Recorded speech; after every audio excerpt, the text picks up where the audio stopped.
कलावा बांध दीजिए बच्चे के।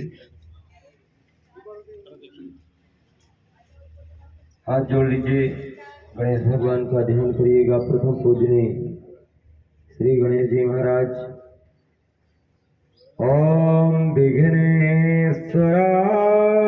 वरदाय सुरप्रियाय लंबोदराय सकलाय जगद्धिताय नागाननाथ तृतीय विभूषिताय गौरी सुधाय गणनाथ नमो नमस्ते। चावल दे दीजिए हाथ में थोड़ा सा। चावल लेकर के बाएं हाथ में रख करके सीधे हाथ से भगवान को अर्पित करेंगे चौकी में। ओम गंगणपतये नमः। सीधे हाथ से और नमः बोलिएगा। देखिए क्या होता है, इस चौकी में सभी देवी देवता पहले से आवाहित होते हैं। ओम गंगणपतये नमः, नमः बोलते जाइएगा। ओम इदं मामहेश्वराभ्यां नमः, ओम इदं श्री सत्यनारायणाभ्यां नमः, ओम इदं इष्टदेवताभ्यो नमः, ओम इदं कुलदेवी देवताभ्यो नमः, ओम इदं ग्राम देवताभ्यो नमः, ओम इदं स्थान देवताभ्यो नमः। शुद्ध बुद्धि सहिताय श्रीमन्गणाधिपतये नमः। बोले गणेश भगवान की जय। प्रणाम कर लीजिए गणेश भगवान को। थोड़ा जल लेकर के स्नान करा दीजिए। ओम गंगे यमुने चैव गोदावरी सरस्वती सिंधु कावेरी स्नानार्थे प्रतिगृहीताम्मा। ओम जलेन शीतलीकरणं महादेवादिवन्दनमाय नमः। तिलक।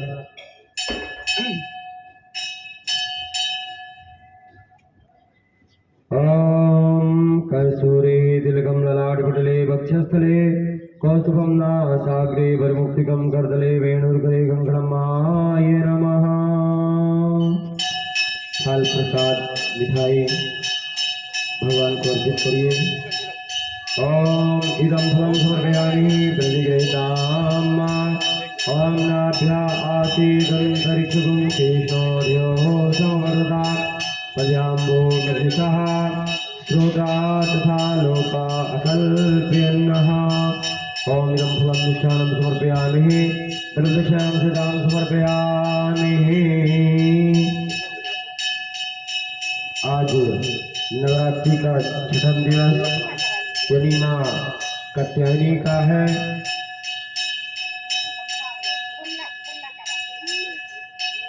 लेकर के भगवान को अर्पित कर दीजिए।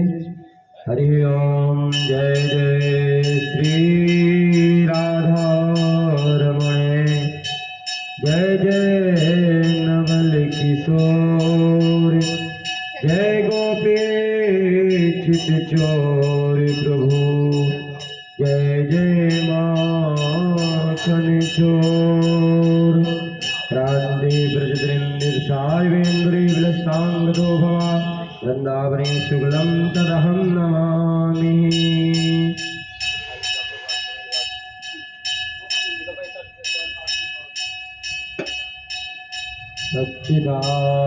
सच्चिदानन्दरूपाय विश्वोत्पत्त्यादिहेतवे तापत्रय विनाशाय श्रीकृष्णाय वयं नमः। ओम नमः श्री गणाभ्यां नमः। ओम नमः वासुदेवाय नमः। ओम नमो भगवते वासुदेवाय नमः। कृष्णाय वासुदेवाय हरे परमात्मने नमः। प्रणतक्लेशनाशाय गोविंदाय नमो नमः।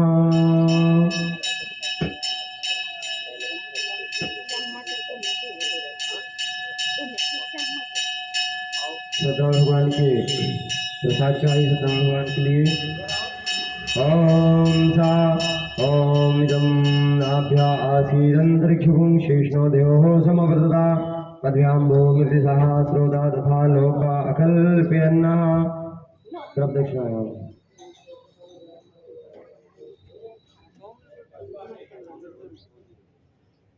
चलिए सत्यनारायण भगवान को अर्पित करिए। ये प्रधान देव हैं। ओम श्री सत्यनाभ्याम नमः। वसुदेव सुतं देवं कंसचारूढमर्दनं देवकी परमानंदं कृष्णं वंदे जगद्गुरुं। सत्यनारायण भगवान में चाह दीजिए, चाह करके प्रणाम कर लीजिए।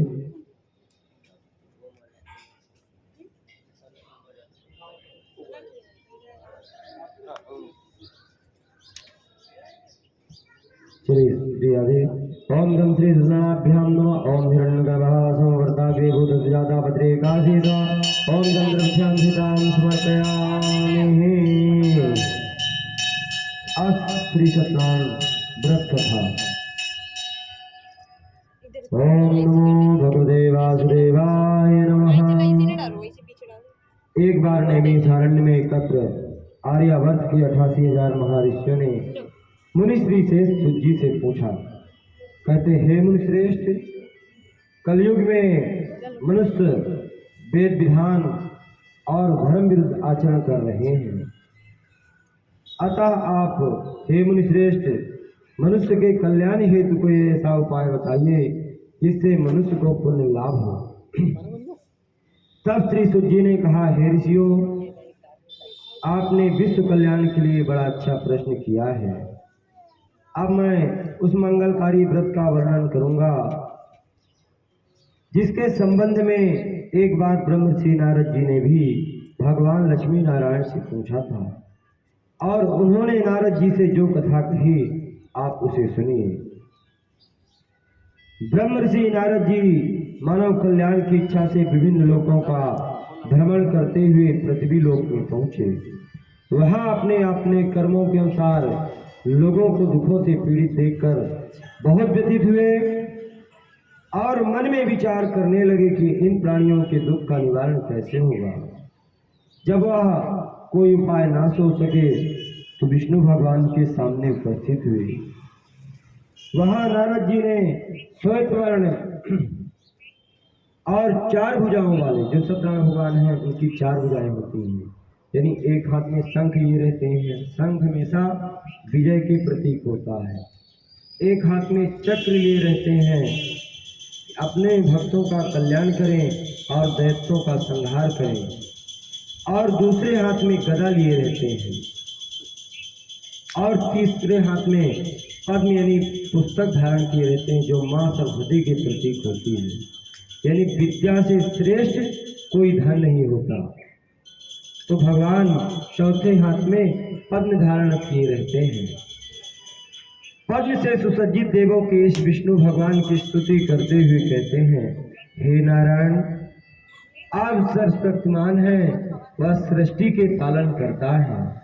आपका कोई आदि मध्य और अंत नहीं है।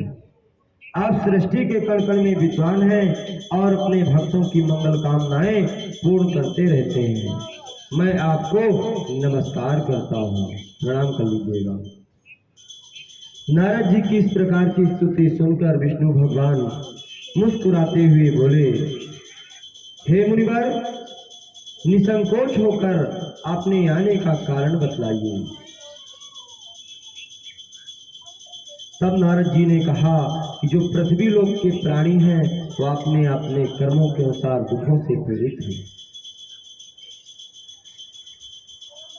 मुझ पर कृपा करते हुए कोई ऐसा उपाय बताइए जिससे मनुष्य का दुख दूर हो सके।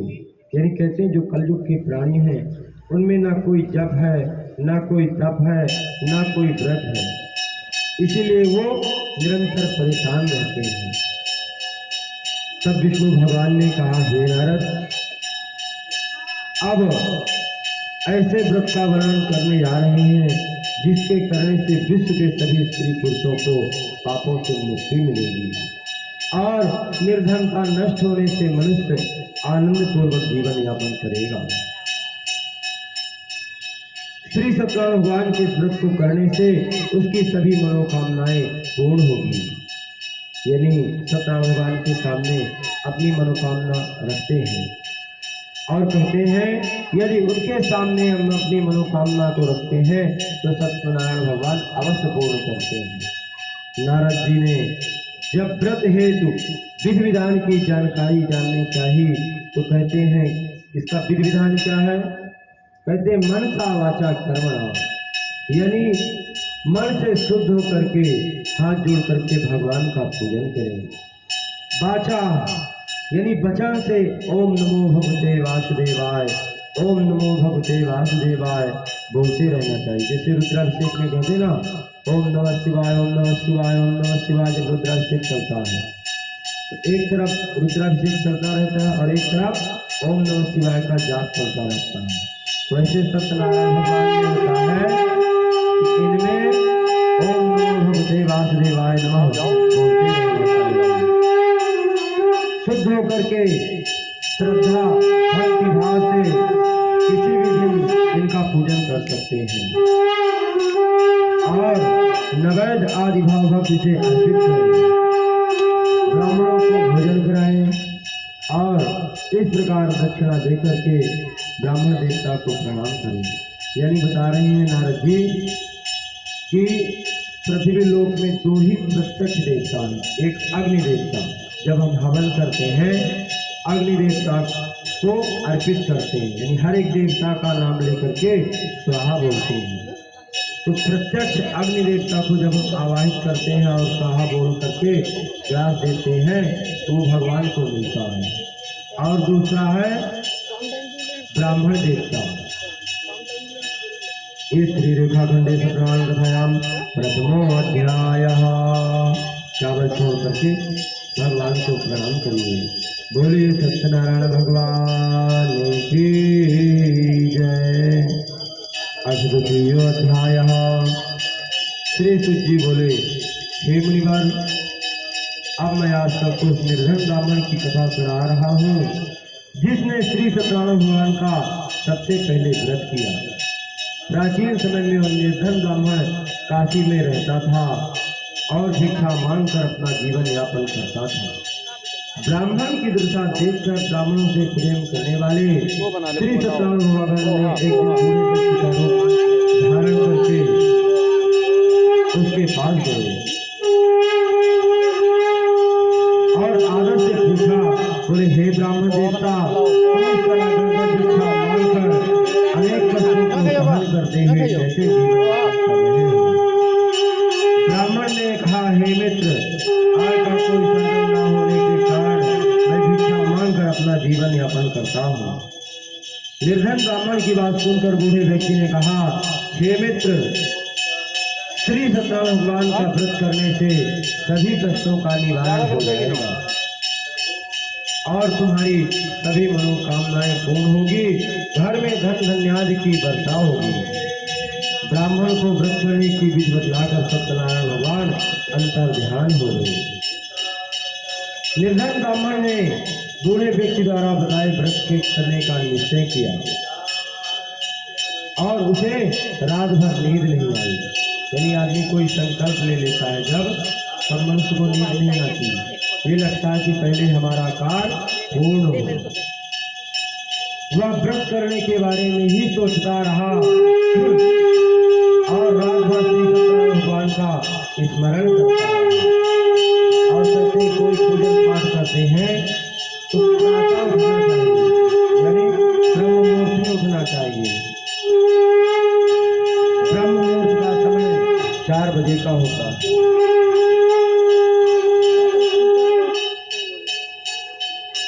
ब्रह्म मुहूर्त का जो समय होता है वो प्रातः 8 बजे होता है, यानी सुबह 4 बजे से लेकर के 8 बजे तक गिना जाता है, जब तक सूर्य उदय ना हो। उठकर सत्यनारायण भगवान का व्रत रखने का निश्चय करता हुआ निर्धन ब्राह्मण भिक्षा मांगने के लिए निकल पड़ा। उस दिन ब्राह्मण को भिक्षा में बहुत साधन मिला और घर लौटकर उसने अपने आसपास के लोगों के साथ मिलकर श्री सत्यनारायण भगवान की पूजा की। यानी कहते हैं जब घर में सत्यनारायण भगवान का पूजन करते हैं तो जितने अपने जानने वाले हों सबको बुलाना चाहिए और सभी को प्रसाद देने के बाद फिर स्वयं भी प्रसाद ग्रहण करना चाहिए।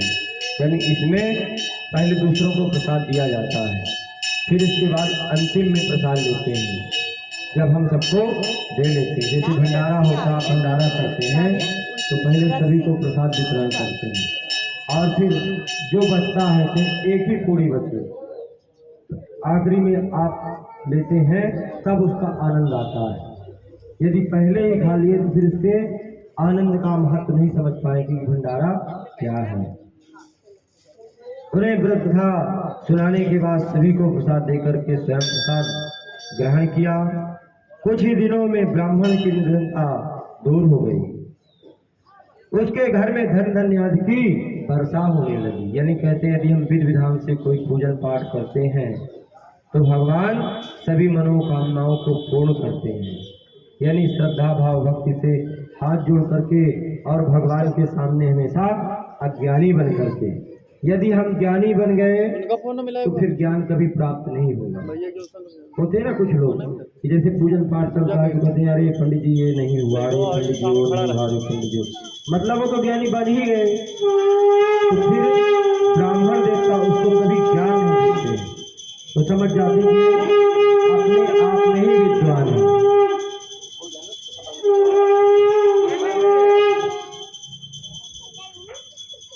ब्राह्मण देवता फिर उसको ज्ञान नहीं देते हैं, क्योंकि देखिए देवताओं में क्या कहते हैं, ब्राह्मण देवता। तो ब्राह्मण देवता प्रत्यक्ष देवता है जो कि सभी अपने भक्तों को कथाएं सुनाते हैं और जप तप व्रत का महत्व बताते हैं कि भगवान का जप करने से क्या मिलता है, तप करने से क्या मिलता है और व्रत करने से क्या मिलता है। यदि व्रत की महिमा हम नहीं बताएंगे तो आप क्या जानेंगे। तब कहते हैं हे श्रेष्ठ मुनि, अब मैं आपको लोगों की भी कथा सुनाता हूँ जिन्होंने उस ब्राह्मण से सत्यनारायण भगवान का व्रत कथा सुनकर या व्रत किया और उनके कष्ट दूर हुए। धन धन्यादि से संपत्ति से संपन्न उस ब्राह्मण के हर माह नियमित रूप से व्रत करते हुए जब अगले माह श्री सत्यनारायण भगवान का व्रत किया तो उसमें बहुत से बंधु यानी परिचित लोग सम्मिलित हुए। कोई भी यज्ञ कार्य तभी सफल होता है जब 4 लोग एकत्र होते हैं। देखते ना, जैसे मंदिर कहीं बनता है भारत में तो कहते हैं कि सार्वजनिक बनाओ, यानी पैसा चाहे एक ही व्यक्ति लगा दे लेकिन अतिरिक्त लोगों को चाहे 1-1 रुपए लगे लेकिन धर्म कार्य में लगे जरूर। जैसे देखिए कि जब राम मंदिर है, अयोध्या में राम मंदिर जब बना तो कई ऐसे भक्त आए कि बोल दिए कि जितना भी धन लगे हम अकेले बनाएंगे।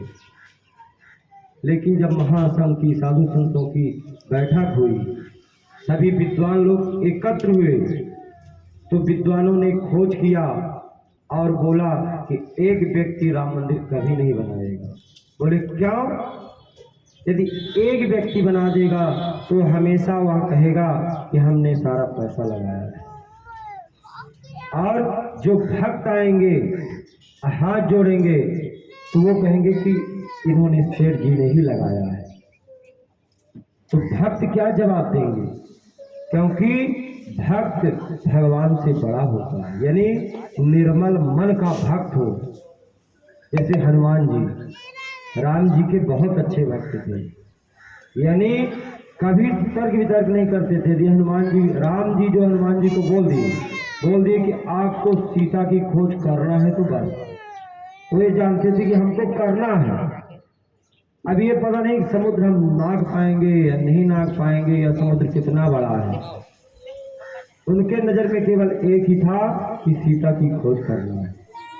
तो ऐसे ही जब राम मंदिर में सब एकत्र हुए, सब विद्वान ब्राह्मण साधु संत एकत्र हुए तो बोले कि इस कार्य को जनता के हाथ में दे दिया जाए, क्योंकि भगवान तब खुश होते हैं जब बहुत सारे भक्त एकत्र हुए। तो हर एक भक्त चाहे एक ईंट के लिए पैसा दे, बैठो लेकिन दे जरूर। सुनिएगा भैया कथा, दे जरूर, ताकि कोई भक्त जाएगा पीढ़ी दर पीढ़ी। मान लीजिए आज आप हैं, कल आपके बच्चे हुए, नाती पोता हुए, तो यदि राम मंदिर देखने के लिए जाएंगे, राम जी से मिलने के लिए जाएंगे, तो हाथ जोड़ेंगे और कहेंगे हमारे पिताजी का भी एक एक का पैसा लगा है, तो गर्व महसूस होगा। तभी बोला गया कि ये जो ऑनलाइन बैंकिंग चल रही है पूरे भारत में फैला